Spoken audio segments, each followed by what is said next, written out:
I stand on my parents' porch, arms loaded with carefully selected Thanksgiving gifts, the weight of tradition and expectation heavy on my shoulders.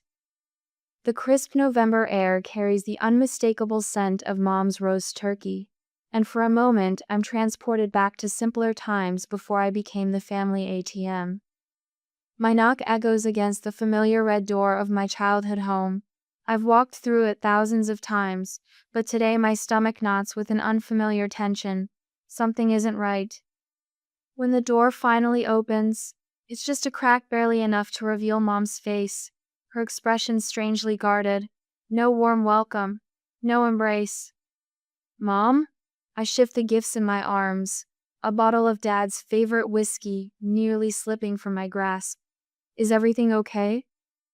That's when I hear Tyler's voice from somewhere behind her, cold and accusatory.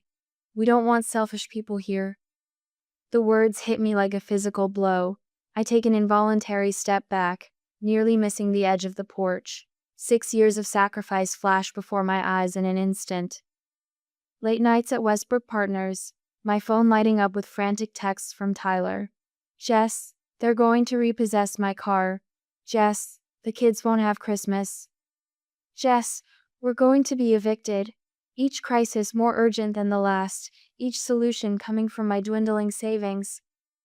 The $30,000 debt payment that emptied my emergency fund. 3 months of rent when he claimed his check was delayed. Private school tuition because the public schools are failing my kids. The new SUV when his old car broke down a car I'd already paid to repair twice. Blessed to be able to help your struggling brother, Dad had said last Christmas, raising a toast while Tyler looked down modestly, playing the part of the grateful recipient rather than the entitled taker he'd become. I remember my promotion dinner 6 months ago, the one my parents reluctantly attended. Mom had barely acknowledged my new title, my corner office, the years of hard work. Instead, the conversation had immediately pivoted. That's nice, dear, she'd said, cutting off my explanation of my new responsibilities. But Tyler really needs help with the boys' summer camp fees. It would be such a shame if they couldn't go while their friends did. I'd written the check that night, watching as Tyler's face maintained the perfect balance of gratitude and martyrdom. Hannah, his wife, had never once met my eyes across the table, her silence a mystery I hadn't thought to question. Every holiday followed the same pattern. Tyler as the victim of circumstance, me as the fortunate sister blessed with stability. Never mind that I'd earned every penny through 60-hour work weeks and sacrificed my own dreams to keep his afloat.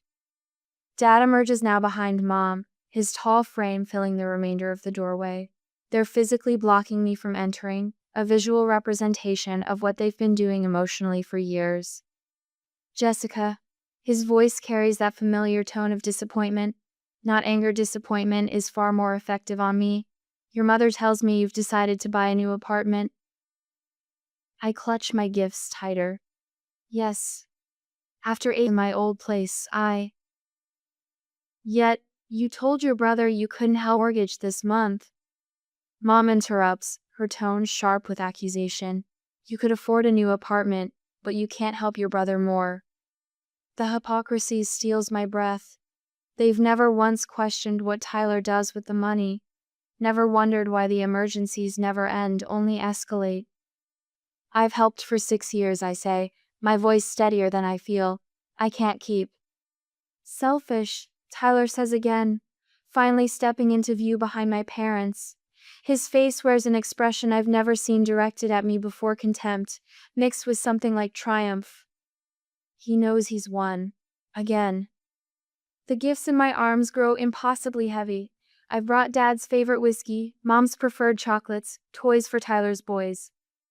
I'd selected each one carefully, spent more than I should, and now I stand before them like a supplicant seeking entry to my own family's celebration. Tyler's smug expression is the final blow. He's not a victim, he never was. And the realization hits me with startling clarity, this isn't about money at all, it's about control. I lower my arms slowly, deliberately placing each gift on the porch. The whiskey bottle makes a solid thunk against the wooden boards. The wrapped toys form a small, festive pile. The chocolates I balance carefully on top. Jessica, don't be dramatic. Mom sighs with familiar exasperation. I straighten, searching their eyes for any sign of the love I've spent a lifetime earning through compliance and sacrifice. There's nothing, just expectation and judgment. This isn't about money, I say quietly. This is about control. The words hang in the cold November air between us. For the first time in years, I feel something close to peace as I turn and walk down the steps without another word. Behind me, no one calls my name. No one asks me to come back. I pause at the sidewalk to look back at the home where I'm no longer welcome. The perfect Thanksgiving scene from the outswarm lights, family gathered, the scent of tradition in the air. But now I see it for what it is. A beautiful illusion I can't afford anymore.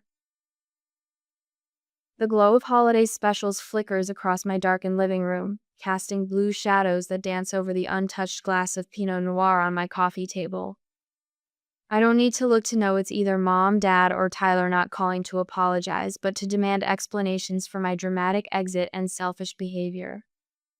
I take a deliberate breath and reach for the power button, holding it until the screen goes black. The sudden silence feels like the first moment of peace I've had in years. No more, I whisper to the empty room. Never again. The words settle around me with surprising weight. I expected to feel the familiar crush of guilt, the desperate need to make things right with my family at any cost. Instead, a peculiar lightness spreads through my chest relief, tangled with grief, like putting down a burden I've carried so long I'd forgotten it wasn't part of me. I lift the wine to my lips, savoring the earthy notes as I allow myself to acknowledge what I've known for months, but refuse to face. Helping Tyler wasn't helping at all. It was enabling destruction while sacrificing my own future. 3 days later, the sharp knock on my door comes just as I'm reviewing quarterly projections for a client. I know that knock 3 rapid taps followed by 2 slower ones. Tyler's signature since childhood. I open the door without greeting him, turning back toward my kitchen while he follows uninvited, bringing the scent of Dad's cologne with him. A deliberate choice, I relay a subtle psychological tactic to remind me of family. Jess, he begins, voice softened to the tone he reserves for financial requests. I wouldn't be here if it wasn't important. The boys need winter clothes, and the school's demanding tuition payment by Friday, or they'll be suspended. I notice how his gaze skips around my apartment, cataloging changes since his last visit, the new coffee maker, the framed art I treated myself to last month, calculating my resources.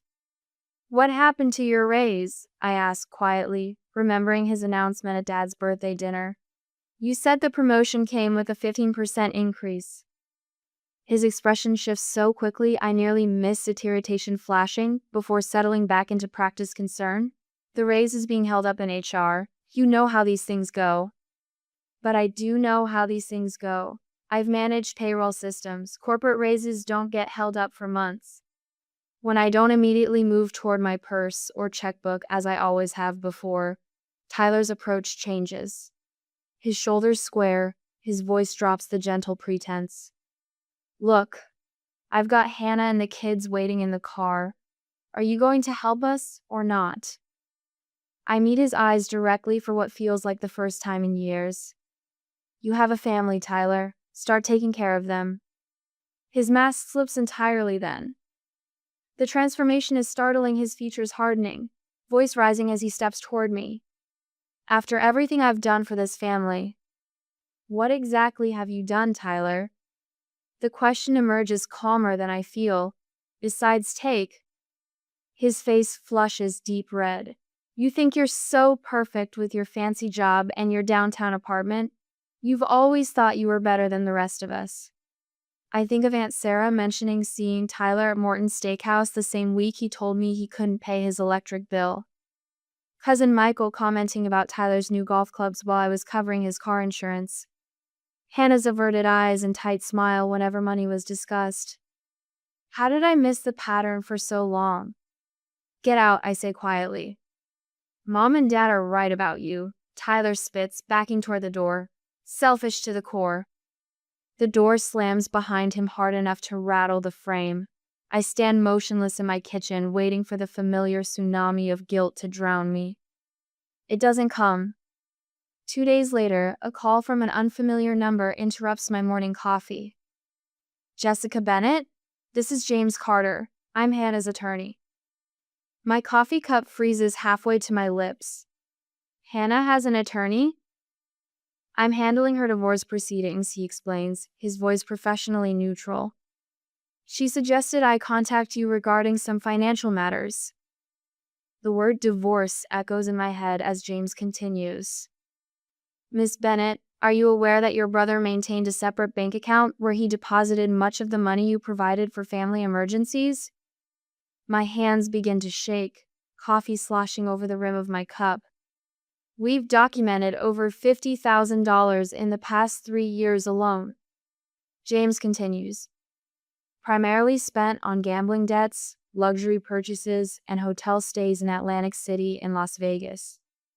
The room seems to tilt sideways. $50,000. More than my emergency fund. More than my retirement contributions for those years. Hannah wanted you to know, James says softly. She says she can't live with the deception anymore. My phone beeps with an incoming call, Mom's ringtone. Of course they've already heard. Tell Hannah I'd like to talk to her, I say to James before answering my mother's call. Jessica Elizabeth Bennett. My mother begins without greeting. What have you done? Your brother is devastated, and you need to fix this immediately. The familiar pressure builds the expectation that I'll apologize, make things right, preserve the family peace at any cost. For a moment, I almost give in to the lifelong pattern. Instead, I take a deep breath. No, Mom, I won't be fixing this for him. Not anymore. I end the call and silence my phone, a peculiar calm settling over me. The isolation of standing against everyone I've loved is terrifying, but beneath the fear runs something stronger, the quiet certainty that I'm finally standing on solid ground. I see him before he sees me, Tyler, pacing the lobby of my building like a caged animal. His normally styled hair sticks up in tufts, as if he's been running his hands through it for hours. The doorman catches my eye with an apologetic grimace. Miss Bennett, your brother insisted on waiting, said it was a family emergency. Of course he did. Everything with Tyler is an emergency. I take a steadying breath, squaring my shoulders as I approach. My heels click against the marble floor, the sound echoing in the high-ceilinged space. The rhythm feels like a countdown. Tyler whirls around, his face contorting from anxious to accusatory in an instant. There you are. Do you even check your phone anymore? I've been at work, Tyler. Some of us have to be. His jaw tightens. The familiar wounded look spreads across his features, but something's different now. There's a rawness to his eyes, a desperation I haven't seen before.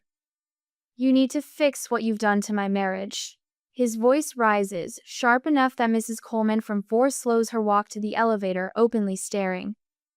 Lower your voice, I say, moving toward the stairwell for some privacy. What are you talking about? He follows, too close, the scent of stale coffee on his breath. Hannah's talking about leaving me. She's been meeting with a lawyer, Jess. And it started right after you stopped helping us. The stairwell door closes behind us with a heavy thud. Tyler's words bounce off the concrete walls, amplifying his accusations. That's not my responsibility, I say, surprised by the steadiness in my voice. The hell it isn't. He steps closer, finger pointing at my face. You brainwashed her. Turned her. What did you tell her? I don't back away. For the first time in years, I stand my ground against the hurricane that is my brother's anger. I haven't spoken to Hannah in months. Liar! The word explodes from him, his face reddening. She's suddenly asking about our finances, demanding to see bank statements. Where would she get those ideas if not from you? 3 residents from my floor push through the stairwell door, conversation dying as they absorb the scene before them. Tyler doesn't even notice, too consumed with his own narrative. I meet their eyes calmly. Excuse us, please, family discussion. They hurry past, but the interruption has broken something in Tyler. He slumps against the wall, suddenly deflated. My life is falling apart, Jess, he whispers, and you're just watching it happen. I should feel guilty. That's my role, isn't it? To absorb his pain, fix his problems, empty my accounts for his endless needs. But all I feel is a strange, cool clarity. Maybe, I say quietly, your life is falling apart because of your choices, not mine. The package arrives by courier the next morning. A manila envelope with my name typed on a clean white label. No return address. Inside, I find a stack of documents meticulously organized with color-coded tabs. A note sits on top, handwritten in neat, feminine script. Jessica, I thought you should know. I'm sorry I didn't speak up sooner, Hannah. I spread the contents across my kitchen table, coffee cooling beside me, forgotten. Hotel receipts from Las Vegas, Atlantic City, online gambling transactions. Credit card statements showing purchases at Gucci and Rolex all while Tyler was telling me he couldn't pay his rent. Photos slip from between the pages. Tyler at a blackjack table. Date stamp showing the exact day he called me, panicked about the kids not having winter coats. Tyler with his arm around a woman who isn't Hannah at a casino bar. My hands shake as I turn to the final section. Hannah's notes, detailing years of deception. How she discovered Tyler's secret account. How he gaslit her when she asked questions. How he'd come home from business trips, smelling of alcohol and wearing new watches. I didn't want to believe it, she writes. I wanted to trust him. But I can't ignore it anymore. The kids and I deserve better. You. My phone vibrates against the table, Tyler's name flashing on the screen. The universe has impeccable timing. What do you want? My voice sounds strange to my own earshard. She told you, didn't she? The panic in his voice is audible. Hannah sent you something. Yes. It's not what it looks like, Jess. I can explain everything if you just. Las Vegas? My voice rises despite myself. The Rolex you bought the same week you told me your children needed winter clothes. The woman at the casino? That's taken completely out of context. He's shouting now, scrambling. Hannah's trying to make me look bad for the divorce. She's manipulating you. 6 years of suppressed anger burst through the dam I've built around it. You lied to all of us. For years. If Hannah is leaving, it's because of you. You don't understand what it's like to struggle, he counters, voice breaking. You've always had everything come easy. I worked 60-hour weeks while you gambled away my money. Don't you dare talk to me about struggle. Jess, please, you're my sister, if you just loan me enough to. I hang up mid-sentence. The silence that follows feels like the first clean breath I've taken in years. So he took approximately how much from you over the 6 years?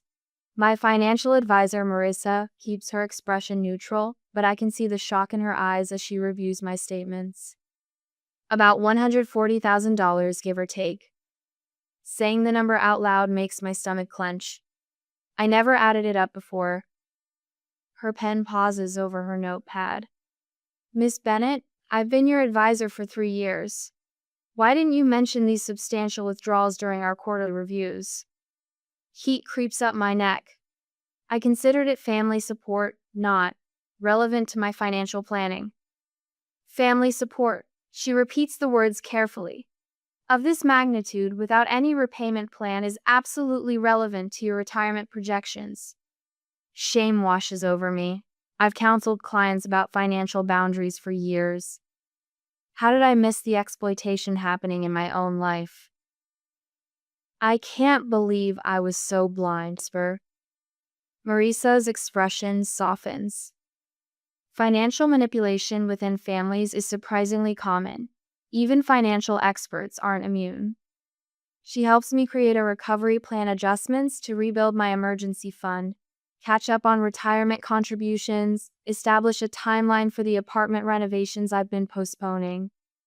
For the first time, my financial future includes only my needs, not Tyler's constant emergencies. One more thing, Marissa says as our meeting concludes. I recommend you consult with a therapist who specializes in family dynamics. Financial recovery is only part of the equation. I realize she's right. The money is just the surface layer of what I've lost. My father's voice fills my apartment, loud even through the speakerphone. You need to fix this mess you've created. I didn't create anything, I reply, continuing to chop vegetables for my dinner. The rhythmic movement of the knife against the cutting board teases me. Your brother's children are involved, Jessica. Your own niece and nephew. My mother's voice cuts in, tearful and pleading. We're just asking you to keep the family together. That's what families do. The carrots line up in neat orange coins. I focus on their perfect symmetry as I reply. By pretending Tyler didn't lie to all of us? By ignoring his gambling addiction? He wouldn't gamble, my father insists, voice dropping to a dangerous growl. Someone is lying to you. I lay the evidence out for them, the hotel receipts, the casino photos, Hannah's documentation. Each detail met with denial, deflection, disbelief. Those could be faked, my mother argues weakly. Why would Hannah fake them? I count. Silence stretches for a moment before my father speaks again. It doesn't matter, he's your brother. You help family no matter what. The ultimatum hangs in the air between us. Choose Tyler or choose truth. I'm sorry, I say, meaning it despite everything. I can't do that anymore. Then you're not the daughter we raised, my father says, voice flat. The line goes dead. I continue chopping, each slice precise and controlled, even as tears blur my vision. The truth is finally out after years of deception. I thought cutting off my brother was the hardest part, but watching my parents choose sides has tested me in ways I never imagined. I set down the knife and look around my quiet apartment. This is the turning point, and it will change our family forever. The envelope from Aunt Margie trembles in my hands, her neat cursive spelling out my name with the careful penmanship of her generation. It's been exactly 1 month since I walked away from my parents' porch, leaving my carefully selected gifts behind like offerings to a family altar I no longer worship at. I slide my finger under the flap, pull out the single sheet of flowered stationery, and sink onto my couch as reality finally catches up to Tyler's carefully constructed house of cards. Jessica dear, Aunt Margie writes, I thought you should know Tyler, and the boys are staying with me temporarily. He's been evicted from that beautiful house. Hannah's filed for divorce and is seeking full custody. I remember what happened at Thanksgiving, and I want you to know not everyone believes his version of events. I reach for my coffee, stone cold now from sitting untouched while I've been working. The satisfaction I expected to feel never materializes.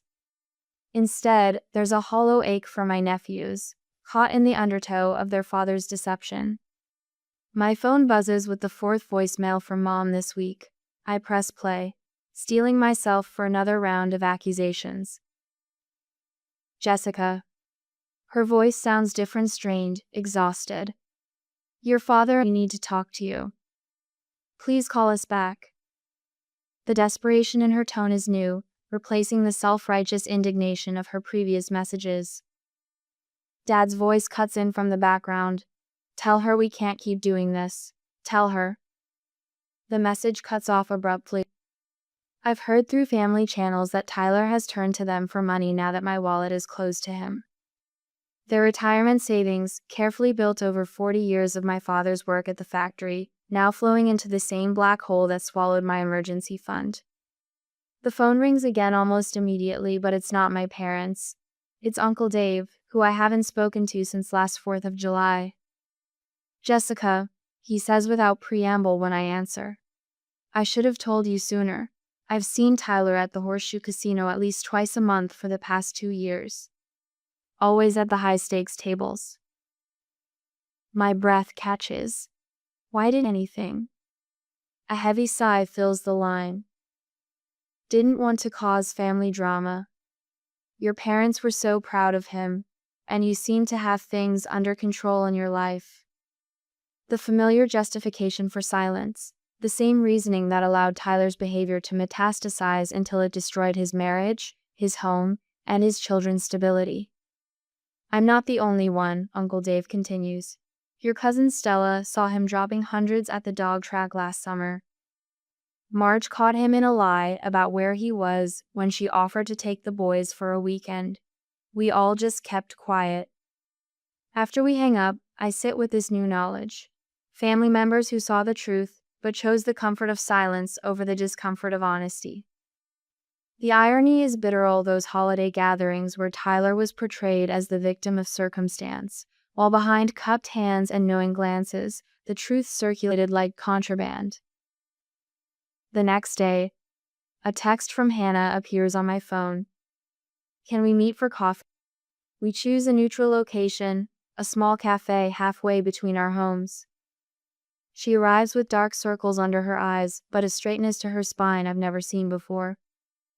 I should have reached out years ago, she says, wrapping her hands around her mug. I was ashamed, afraid.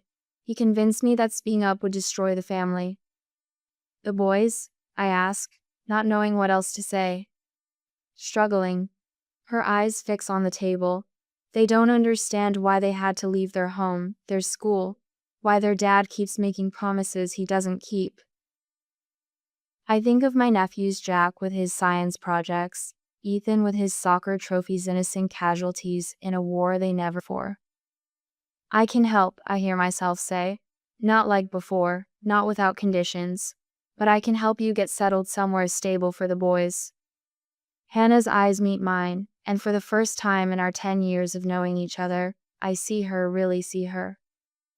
Thank you, she whispers, but I need to stand on my own. I wanted you to know I'm sorry for staying silent. 3 days later, Tyler shows up at Westbrook Partners, his eyes wild as he storms past reception toward my office. Family loyalty. He shouts as security escorts him from the building. After everything I've done for you. My colleagues stare, but I feel oddly calm as I close my office door and return to the client portfolio I was reviewing. Tyler's desperate display has revealed more than he intended, showing everyone that the power dynamic between us has irrevocably shifted. That night, I stand at my kitchen window, watching the city lights flicker on one by one. The weight I've carried for 6 years has lifted, leaving me lighter, but somehow more substantial. The phone doesn't ring with emergencies. No desperate texts illuminate the screen. For the first time in years, I belong completely to myself. I'm staring at my phone like it's a snake about to strike. Mom's name flashes on the screen, my first contact from her in 3 long months. 3 months of silence after a lifetime of daily calls. 3 months of rebuilding my life without the constant drain of Tyler's emergencies. My thumb hovers over the answer button. Part of me wants to let it go to voicemail, but something in the timing feels different. I take a deep breath there. Jessica? Mom's voice sounds smaller somehow, less certain than I've ever heard it. Do you have a minute to talk? The familiar defensiveness doesn't rise up this time, just a calm, steady awareness as I'm listening. I've been doing a lot of thinking, she says. A pause stretches between us, and I resist the urge to fill it. What happened at Thanksgiving? I'm sorry, we were... The words hang in the air, unexpected and unadorned with excuses. No, but you should understand, or, if you had just helped one more time. Just a clean, clear apology. Your father wants to speak with you too, she continues. Dad's gruff voice comes on the line, clearing his throat twice before speaking. Jessica, we were wrong about the whole situation. With Tyler, with you, with everything. I sit down heavily on my kitchen stool, unprepared for this moment despite having imagined it times. We've been getting calls, Mom explains when she returns to the phone. Tyler's still trying to get money from us, making up emergencies, exactly like you said. Last week he claimed his car was repossessed. Dad interjects from what must be another extension. But Hannah called to let us know he sold it himself, for gambling money. The vindication I expected to feel doesn't come. Instead, there's a hollow sadness for what we've all lost. I'm sorry you're going through this, I say, and mean it. We should have listened to you, Mom says, her voice catching. We'd like to see you, if you're willing. Not at the house, somewhere neutral, just to talk. The invitation hangs between us. 3 months ago, I would have jumped at the chance, desperate for reconciliation at any cost. Now, I find myself weighing their words carefully. I need to think about it. I tell. Of course, Dad says quickly. Take your time. After we hang up, I stand at my window overlooking the city, watching people move through their lives below. The familiar guilt doesn't come the lifetime of feeling responsible for everyone else's happiness. Instead, I feel the weight of choice, the power of it. The next day, I sit across from Dr. Levine, my therapist of 2 months, describing the call. What are you feeling about their invitation? Confused, I admit. Part of me wants to reconnect. They're my parents. But another part is afraid of falling back into old patterns. Dr. Levine nods. What would healthy boundaries look like if you did reconnect? I consider this carefully. No more discussions about helping Tyler. No pressure to solve family problems. Respect for my decisions, even when they don't agree. The words form with surprising clarity. Those sound like reasonable boundaries, she says. The question is, are you prepared to enforce them? I realize with sudden certainty that I am.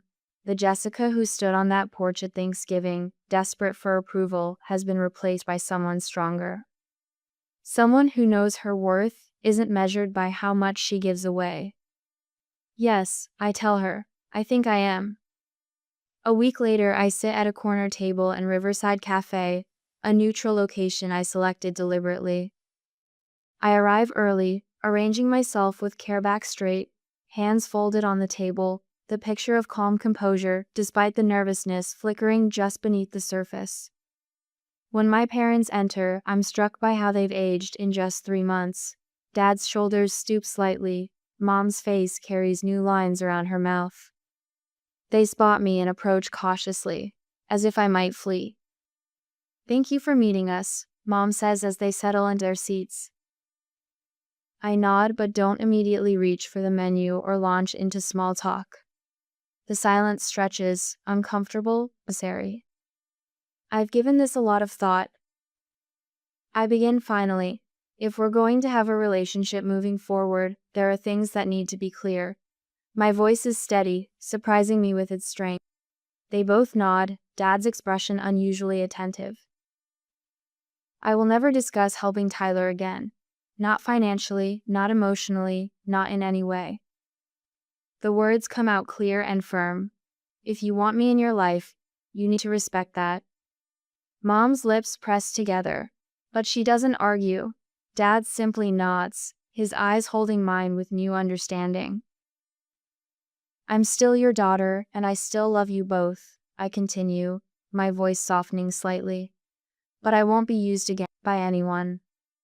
The silence that follows isn't angry or hurt. It's thoughtful, weighed with recognition. We understand, Dad says finally.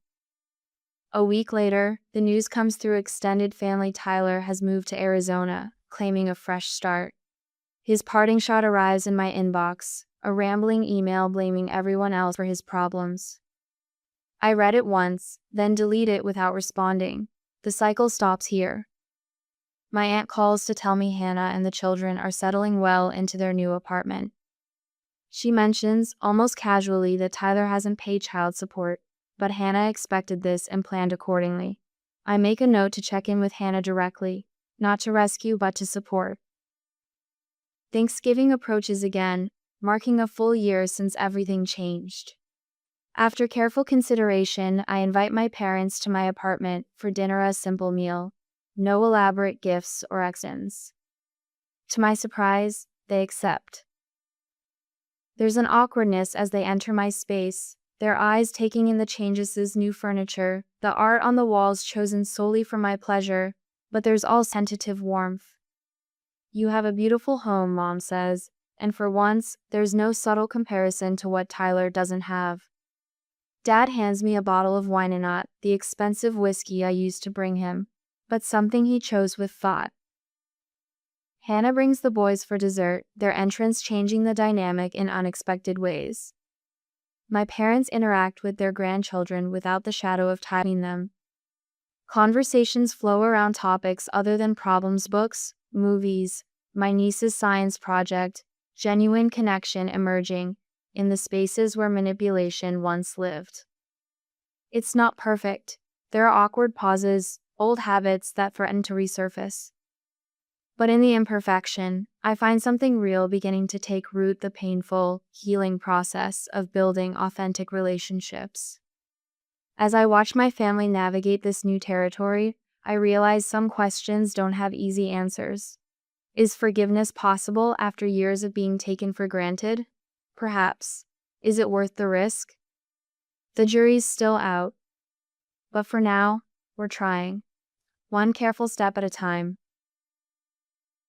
I stand at the window of my new apartment, watching autumn leaves spiral down to the courtyard below. The morning sun bathes everything in gold, including the creamy walls I chose after 3 paint samples and absolutely no one's opinion but my own. My phone remains silent on a Sunday morning, no frantic texts, no desperate calls. 1 year. It's been 1 year since I walked away from my parents' porch, leaving the holiday gifts in a neat pile and 6 years of manipulation behind. The silence felt deafening then, now it feels like freedom. I sip my coffee, savoring both the richness and the fact that my emergency fund has finally been restored. The promotion at Westbrook came with a corner office and a team of my own people who respect my financial expertise instead of treating it like an unlimited resource to exploit.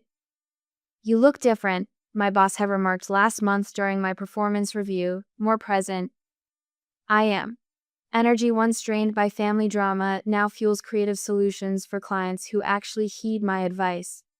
My therapist calls it boundaries, I call it salvation. Dr. Winters helped me navigate the guilt that threatened to drown me those first months. "You didn't cause his gambling addiction," she reminded me weekly until I could say it without flinching.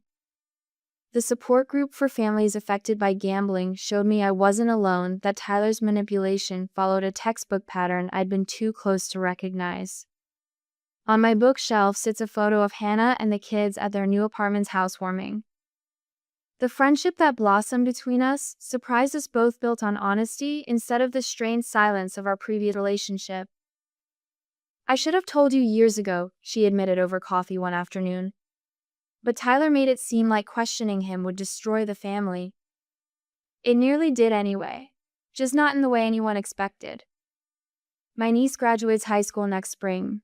The college fund I established comes with clear terms: education only, with statements sent directly to her. The look in her eyes when I explained financial independence nearly broke me. No child should understand exploitation that well. Mom and Dad visit monthly now. It was awkward at first, conversations strained without Tyler's problems as the centerpiece. Their counseling sessions have helped them understand their enabling behavior, though old habits occasionally resurface. "We're proud of you, Jessica," Dad said last week, the words still unfamiliar enough to make my throat tighten. "We should have seen what was happening." Tyler still calls occasionally, always with an emergency, always needing funds. The pattern remains so transparent, it's almost comical now. "No," I tell him simply, without anger or explanation. My calm refusal no longer comes from resentment, just clarity. "Hannah says he's dating someone new. I pray she recognizes the signs I missed." Meanwhile, Hannah and the kids have bloomed in their new apartment across town. Jake made honor roll last semester. Emma joined the debate team, her confidence growing in a home without tension's shadow. Yesterday marked a full circle moment: Thanksgiving dinner at my apartment. Mom brought her famous cranberry relish without being asked. Dad discussed books instead of problems. After dinner, Mom surprised me by asking about retirement planning options. "You've always been good with this stuff," she said, a glimmer of respect in her eyes I'd waited decades to see. "We should have listened sooner." When Hannah arrived with the children for dessert, conversation flowed without the elephant in the room consuming all the oxygen. Tyler's absence was felt but not mourned. Some people can't be helped until they help themselves.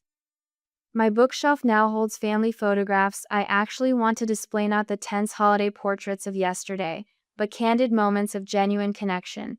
Emma helping me plant herbs on my balcony. Mom and I laughing at a cooking disaster. Dad teaching Jake how to change a tire. These new memories form the visual soundtrack of boundaries respected, not trampled. On my wall hangs a simple quote: "Boundaries are the distance at which I can love you and me simultaneously." It took 36 years to learn this truth. The phone rings, and I answer without checking caller ID, a small but significant victory. "Jessica, it's Mom, just calling to see how your day is going." No emergency, no manipulation, just connection. I smile, watching golden leaves continue their graceful descent outside my window. "I'm doing well," I tell her, meaning it for the first time in years. Really well.